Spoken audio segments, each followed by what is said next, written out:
We could have went home that night. Yeah. We were on our way home. Now I'll be able to really open up and help the public, because now they're involved, understand why me and Megan are friends. Yeah.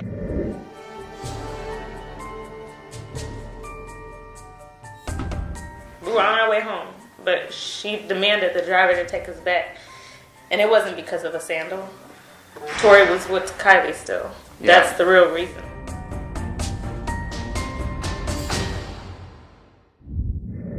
Hey guys, it's your girl, Kelsey Nicole. So I have gotten multiple requests for me to do a breakdown of everybody's story in this situation so that everybody can see the differences happening between Megan, Kelsey Nicole, and Sean Kelly, because none of these stories are the same. So you ask and you shall receive. So without further ado, let's go ahead and get into this video.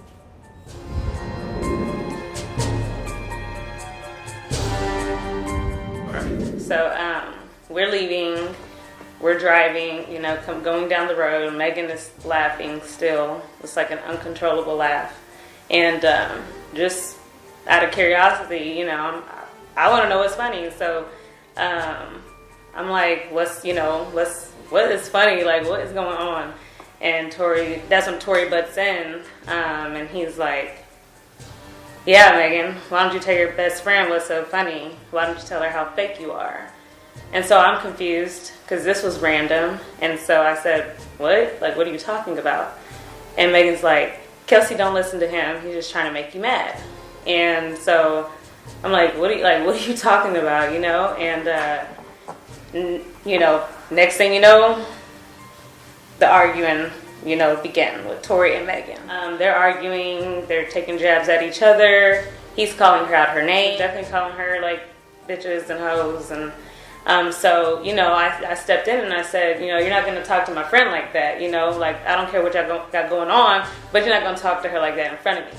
So he got offended, and now me and him are arguing. Like, he just started like, I'm from Canada, like, basically, I guess insinuating that they're gangsters or something. I don't know. I'm from Canada, my nigga. Like, do you know? And I'm like, okay. And like, so, you know, now we're just going back and forth. It's like, I'm going back and forth with him. He's going back and forth with Megan. He said, my nigga, I'll shoot you. And so He said that to you? He said that to me. So he reached, like he was going to grab something. He reached towards the middle console, but he never pulled anything out. He never opened it, or, you know, so it was just a motion. Mm-hmm. So I was like, okay, and if you shoot me, then I guess it's my time to go, like, you know, like, and if you shoot me, just know I have people who will ride behind me, you know, in my support, you know. And he's like, you know, he just talking mess still, him and Megan, me and him.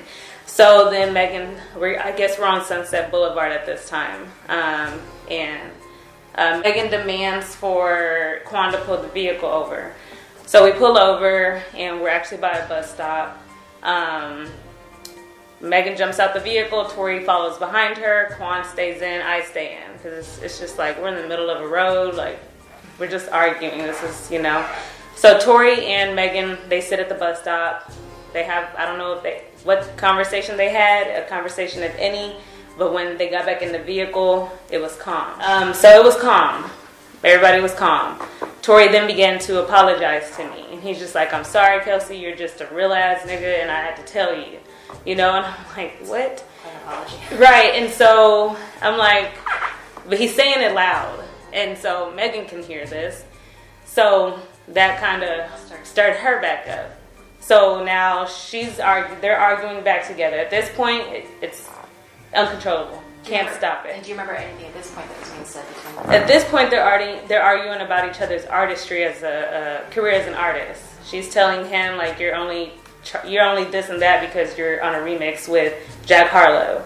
And he's telling her things about her career as an artist, which I can't remember what he was telling her, but they just started hitting each other with their career as an artist. So now we're at the final, you know, the next stop where the incident occurs. Before we get into the shooting, where Megan and Kelsey's stories start to majorly differ from each other, let's talk about this argument. Megan told the detective that after Tory revealed that they were in an intimate relationship, Kelsey replied with, this wasn't the first time that Megan had backdoored her with a guy. Additionally, the defense team claims that during this spat, Kelsey wasn't surprised. She allegedly said that Megan had did this in the past, having had sex with the men that she had dated, including the baby and Ben Simmons. Yet, notice how Kelsey mentions none of this while telling this story to the DA. She skips right over it as if Tory never revealed this and this isn't what escalated the argument in the car. She makes it seem like the only reason her and Tory got to arguing is because she started defending Megan, but her and Megan never had an argument themselves. However, she does finally bring up the relationship with Tory towards the end of the interview, but again tries to downplay that this had anything to do with what went down that night. But according to both Megan and Tory, it was. Me and Tory's involvement has nothing to do with that night. It came out because he obviously tried to throw her under the bus and turn me against her. Right.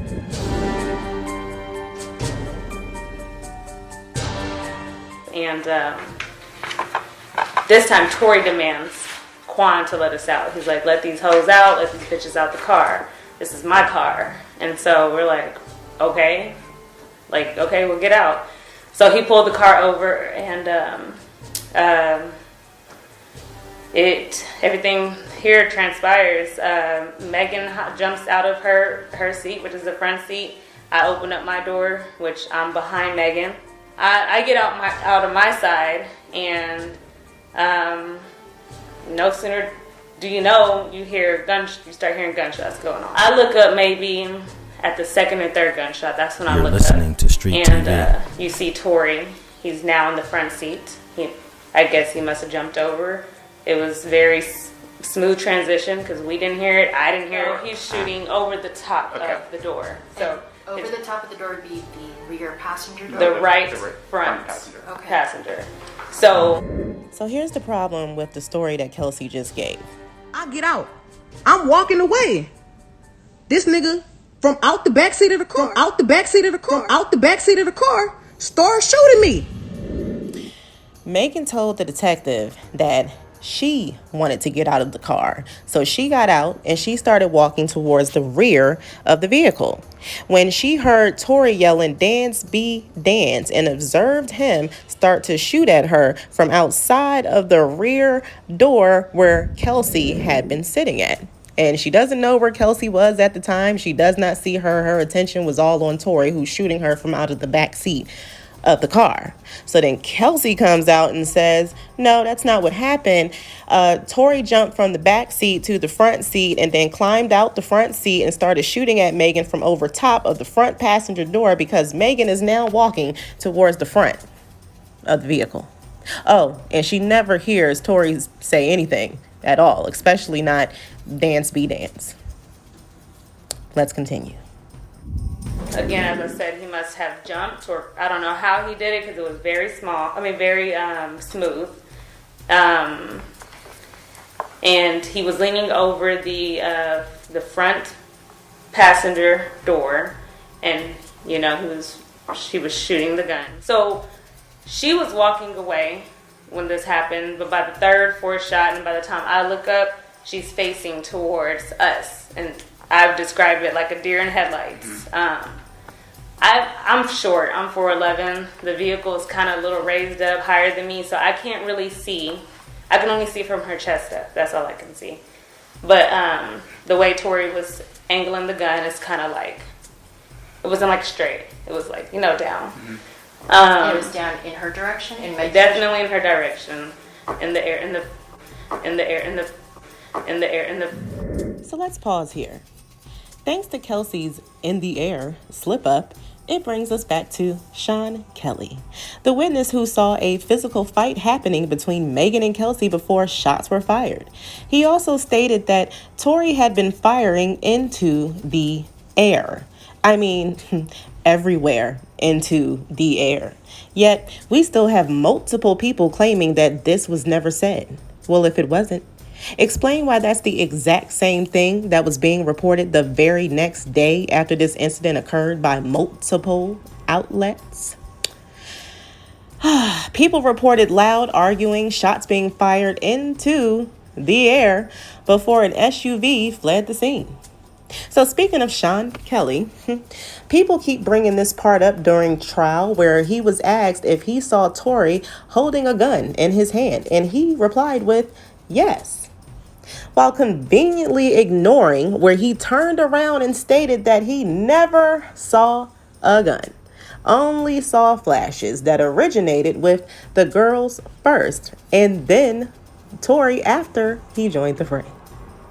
He had also told police that he saw Tory wrestling the gun away from the women, but each time he was asked during trial, he turned it into a joke. He didn't want to answer. He said yes in a roundabout way by saying things like, well, they were all fighting and then I saw flashes come from him, but he would never just say, yes, that's what I saw. Yes, that's what I told the police. He played with words the entire time, which made him contradict himself while doing so, which is why they said he had been tampered with right before trial. No. Did you hear him say anything as he was shooting?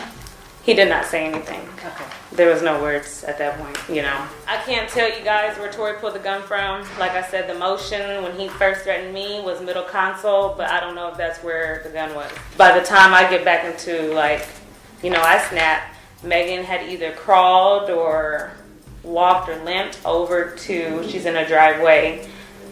She's in a driveway on the, like, the side of the driver's side. She's in a driveway. Tory sits down. In the front passenger seat? In the front passenger seat. Okay. He's sitting. I guess just kind of shocked also. So I run over to her. I immediately ran to her. You know, she's the forefront of my thoughts. My job as a friend in general is just like naturally is to protect my friend, protect. So now I'm in defense mode on the behalf of Megan. I ran to her. She's on the floor. I never looked at her feet. I never really just got to look at her. I just know when I ran to her and she grabbed me, she had blood. So in my head, she had got shot because shots just went off and she's bleeding. That's what I think. So I see Tory coming around the vehicle. It's dark, lights are flat, hitting him. It's almost like a scary scene. So again, I'm in defense mode. I see him coming around the vehicle, and in my head, I'm thinking he's about to come over here and attack us. So I stepped in between where he was coming to where Megan was, and at that point, that's when the assault between me and him happened. He assaulted me, and Quan then he just comes and he picks me up like a little doll, and he's like, Kelsey, they do this all the time. And I said, huh? She's bleeding. She's been shot. I don't know if y'all know she's shot. By that time, he's already to where Megan's at. So, I don't know what goes on in that driveway. So here's where Megan and Kelsey's story differ from each other again. As you can see from the screen, Megan told the detective that immediately after the shooting, both Tory and Kelsey came running up to her to help her. Tory was all apologetic, offering money, offering to, drive her home. They both observed the injuries to her feet, and then they had both helped her get into the car. She also told him that she didn't recall anything happening between Tory and Kelsey besides maybe bumping into each other. That's it. So then Kelsey comes out and says, no, that's not what happened. Only she came over to help Megan out. And Tory stayed inside the car. He came over some moments later and she tried to stop him thinking he was going to try to assault them or something. But he ends up assaulting her before Quan comes over, breaks it up, telling her that they do this all the time. And she's all concerned because, Megan's been shot. She thinks she's been shot. She sees the blood. That's what she's telling them. And Tory just goes over and he's just talking to Megan and they're just having some type of conversation in the driveway without her. None of which Megan ever told the detective even happened. Who comes towards Megan? Is that Quan or Tory? So initially Tory comes, yeah. And that's where I stepped in, and we had an altercation. He physically assaulted me, and then Quan came and separated him from me. What exactly did he do when he was assaulting you? Remember? I mean, everything. My adrenaline was so high. I don't know if he was hitting me with a closed fist or slapping me. It was a physical altercation. Were you wearing a necklace that night? I was, and I'm gonna go to that part too.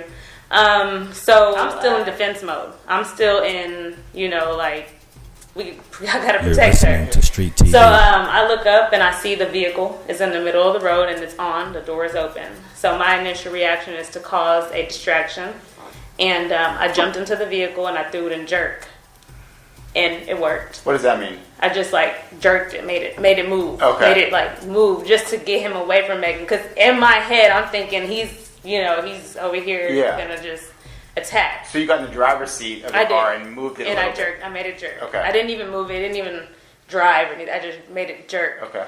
And so when I did that, it did exactly what I needed it to do, get Tory away from Megan. And so I don't know how he got to the vehicle. I don't know if he ran or walked, but he got to me really quick. And that's when he started pulling me by my hair. He was pulling me by my hair really hard. And again, I wasn't afraid for my life when the incident was going on with Megan. I was in defense mode. But then I became afraid for my life when he started like pulling my hair and my neck because it was really, really hard. That's when the necklace. When you said he pulled on your neck, what do you mean? Like he was like almost like, I didn't lose my breath, so I wouldn't say choking, but he was pulling my neck and my hair. And then so here comes Quan again. Quan he's in between us, but Tory has a good grip. He's not letting go. So it's kind of like tug of war at this point with my head and body, and I'm scared. And I kind of dumb myself down just to get him to let me go. And I said, Tory, what are we doing? What are we doing?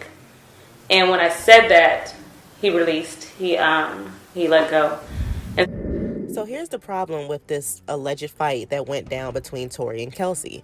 The biggest issue is that Megan mentions none of this to anybody. She never mentions that there was ever a fight that happened between Tory and Kelsey, especially not right after the shooting. As we just heard, she told the detective that immediately after the shooting, both of them came running up to her. Kelsey started mending to her wounds, and Tory was apologizing, offering her money, offering to take her home, etc. And she just agreed to get back into the car with them. That's it. She was specifically asked, did anything happen between Tory and Kelsey? And she says no. I mean, they may have bumped into each other on their way to her, but that was about it. She doesn't mention anything about a fight or about Kelsey's chain getting snatched by Tory. None of these things. So issue number 2, Megan, since you failed to mention any of these things happening to Kelsey that night, I find it mighty interesting how both you and Kelsey couldn't help but to mention this chain being snatched that night. So since you knew about her chain being snatched that night, did you do it? Because your exact words in this song was, who's a snitch? I ain't never went to the police with no names. I thought a bitch that got her chain snatched, caught a loss, had something to say. Talking about how you whipped Kelsey's ass that night and how she got her chain snatched. And then when the police were called by the neighbors, she was the one who snitched to Justin talking about, help, Tory shot Megan. Megan herself conveniently forgetting how she too herself went to the police 4 days later and said that it was Tory, but they just refused to press charges because they had too many contradictory stories coming from her and the witnesses who actually saw what went down. So they couldn't press charges against Tory with her word at all. They needed more evidence. That's why it took them months to even press charges against Tory in the first place.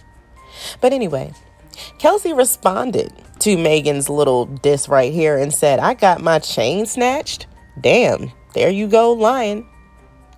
So Megan was lying when she said it in the song. You ain't never had your chain snatched, Kelsey. But yet, you conveniently seem to remember it 2 years later when you went to go speak to the DA. And now it was Tory who snatched your chain that never got snatched. Which brings me to issue number 3. Kelsey and Megan, which one of you were the ones who leaked this information to TMZ telling them that the witnesses were being uncooperative just 4 days after the event? See, I know it had to be one of you because they also conveniently seem to have gotten information that both of you had wanted to get out of the car that night. But the first time we ever heard anything about both of you wanting to get out of the car that night coming out of any of y'all mouths was Kelsey when she did this interview with the DA. Furthermore, why would Tory and his team leak any information claiming that the witnesses were uncooperative? And this might not be helpful with putting him away like they wanted to, when the eyewitness was sitting up here on his side basically saying that it was the girls who was fighting and it was the girls that the flashes came from. Nothing about Tory shooting at Megan, fighting Megan, doing anything to Megan. If anything, the only thing he was guilty of was taking the gun and shooting the shots into the air. That's it. So why would he try to claim that the witnesses were being uncooperative? Only Megan and Kelsey would try to claim that the witnesses were being uncooperative once they found out that there was an actual eyewitness to this event. So they were trying to quickly get in front of that story before it came out, if it had. Hey, you shot me. I ain't get cut by no glass, but let me tell you why they saying that. When the police, because the people in the neighborhood, there's a witness. How did you know about the witness, Megan? Because I would assume whoever told you about the witness had to have told you what the witness said.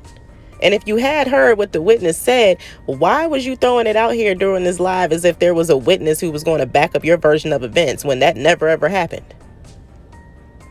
And if you did know about this witness and what the witness had said, are you the one who leaked this information to TMZ telling them that the witnesses were now being uncooperative, just in case, this story was to magically hit the blogs so you could come out and say that there were no witnesses cooperating with police, so this couldn't be true? I mean, because we can completely understand why you and Kelsey would be trying to say that the witnesses were being uncooperative given the story that Sean Kelly gave, because his story matches the actual evidence photos that the police have of Kelsey and the evidence they picked up off the ground that showed that there was clearly a fight that went down that night, and it was definitely a girl fight, like Sean Kelly said. Which explains the reasons why they took so long to press charges against Tory, because they couldn't do it based off of Megan's word, and they definitely couldn't do it given what Sean Kelly told them. Oh, they definitely needed more evidence, and that's what they said. They needed more evidence before they was going to press charges. And maybe this is the reason why Megan went running over to Kelsey talking about, okay, I need your help. I need you to get online and say what he did to us, even though Megan left anything happening to Kelsey out of any statements that she gave. So again, Megan, how you know about the witness? So last but not least, we are going to go over Tory's story. Now, Tory did come out in October of 2020 where he did want to semi-clear his name because he couldn't really go into full detail given all of the information that Megan had been saying online. But he did want to try to do something because he has a family and he wasn't going to just let them play with his name like that. So he made it clear that the accusations were false against him and that the things being portrayed of him in social media were also not true.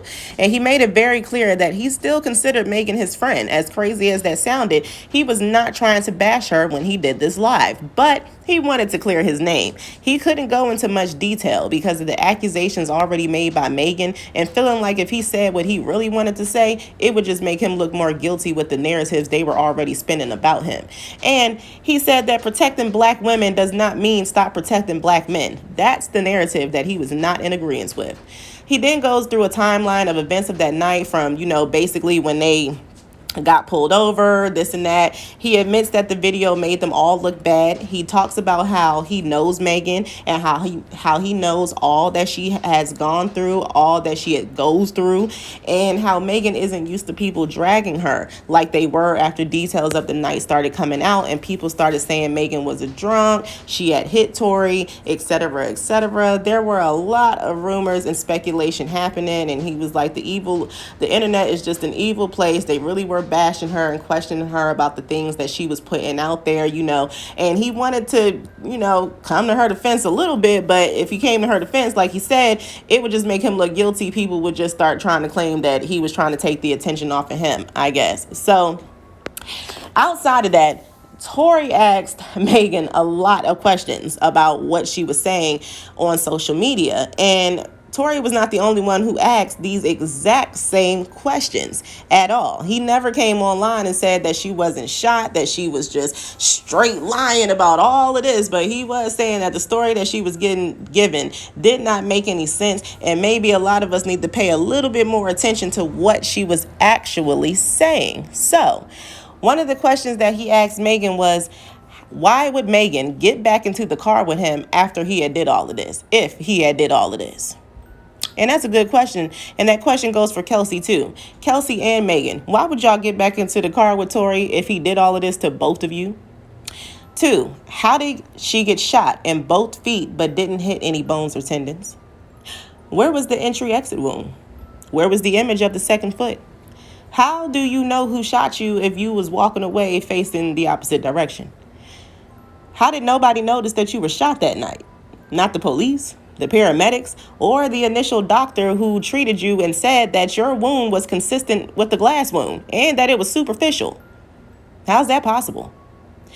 Why would you not tell the police that you were shot after Tory and everyone else was apprehended and you were safe from being shot by police or Tory? Was everybody just dumb this night? Last but not least, he made it clear that he's never said anything this entire time that this situation had been being talked about through social media. So what was she talking about that she was done sparing him because him and his team was out here saying all of these things and doing all of these slick things or whatever? I've never done anything. I haven't even said anything, is what he said. And that's the same question, that we had for Megan too. What exactly was Tory doing on social media that was bothering you so much? Because again, when you was asked at court this question, you couldn't answer that. And we can't seem to find anything that Tory or his team was supposedly doing to you that caused you to come out and finally say that he shot you. So in conclusion, had Megan been more transparent when she decided to get on social media and tell us all about that night, maybe she wouldn't have faced all the harsh criticism that she got. She's the one who originally lied, then came out and said that she was shot in both feet without revealing the shooter. Then she posted a pic of her foot injury that left even more questions about her story. And before she even publicly named Tory as the shooter, she was online accusing Kelsey of being a fake friend who took hush money to stay quiet about the situation, even though Megan herself had been pretty cryptic and hush-hush on what happened herself. Even while doing this live subliminally dragging Kelsey, she's still giving miniature details and denying that she did anything that night to warrant being shot. She then releases a diss track on both Tory and Kelsey that again left many scratching their heads on what was going on, especially after Kelsey's response saying that Megan was lying about who shot her. Then when Kelsey finally comes out with her story, it doesn't match Megan's versions of events at all. And Megan mentions nothing that Kelsey said concerning the shooting. So how were we supposed to believe anything that either said? The only thing that Tory ever said was that Megan was not telling the truth. And that wasn't a lie. As Megan lied about a lot from beginning to end, yet somehow she is still believed in the perfect little victim, and Tory is the lying villain in this situation. How, Sway? And that's where we will end this. So thanks for watching, and as always, free Tory.